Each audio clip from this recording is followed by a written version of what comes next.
Oi, galerinha, meu nome é Marina e quero mostrar a vocês como se faz slime com cola e talco. Primeiro a gente... Vai botar como? Primeiro a gente coloca a cola.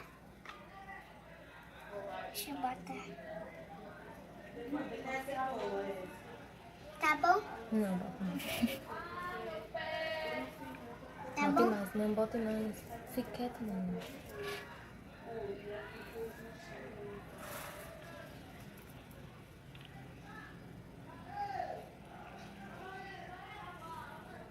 Você tá se temendo. Bota aí o talco.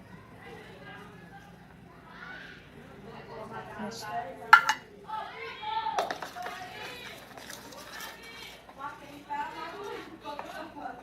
Diga, depois de ter botado a cola e o talco, a gente mexe. Depois de ter botado a cola e o talco, a gente mexe. Tem que botar mais.